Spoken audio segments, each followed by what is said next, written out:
Rubaba Daula Bangladesh cricket বোর্ডের নতুন পরিচালক, যার মাধ্যমে পূর্ণতা পেয়েছে বিসিবির 25 পরিচালকের পদ। কে এই রুবাবা দৌলা?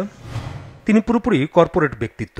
মার্কিন প্রযুক্তি প্রতিষ্ঠান ওরাকলের বাংলাদেশ, নেপাল ও ভুটানের কান্ট্রি ম্যানেজিং ডিরেক্টর হিসেবে দায়িত্ব পালন করছেন তিনি। দেশের তথ্য প্রযুক্তি প্রতিষ্ঠান গ্রামীণফোন, এয়ারটেলও নেতৃস্থানীয় পর্যায়ে কাজ করেছেন। 1972 সালের 18 ফেব্রুয়ারি জন্ম নেয়া রুবাবা দৌলা।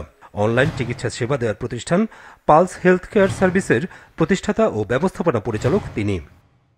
মা মমতাজ সুলতানা ও বাবা অবসর নেয়া ব্রিগেডিয়ার জেনারেল মসিহদ্দৌলার সন্তান 2 বোন ও 1 ভাইয়ের একজন রুবাবা দৌলা।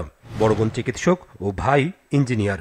সবার ছোট রুবাবা দৌলার দাদা ফরিদপুরের খান বাহাদুর উপাধি পাওয়া সম্মানিত ব্যক্তি, নাম খান বাহাদুর ইসমাইল। তার ফুপু নজরুল সঙ্গীতের কিংবদন্তি শিল্পী ফিরোজা বেগম এবং মামা কামরুল হাসান দেশের বিখ্যাত চিত্রশিল্পী। বাবার কর্মসূত্রে পাকিস্তানের পাঞ্জাবে জন্ম রুবাবার। ঢাকা ও চট্টগ্রামের বিভিন্ন শিক্ষা প্রতিষ্ঠানে হয় তার পড়াশোনা। এছাড়া লন্ডন বিজনেস স্কুল ও হার্ভার্ড বিজনেস স্কুল থেকেও পেশাদারি পড়াশোনা করেন রুবাবা দৌলা।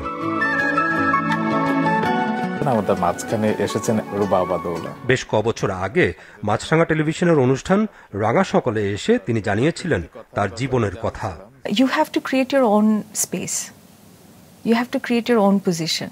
যেখানেই থাকি, I don't have to be a manager to create my own position. মূলত টেলিকম খাত দিয়ে দেশের অন্যতম কর্পোরেট ব্যক্তিত্ব হিসেবে নিজেকে প্রতিষ্ঠা করেন রুবাবা দৌলা। ছোটবেলা থেকেই তার আসক্তি ছিল ব্যাডমিন্টন খেলার প্রতি।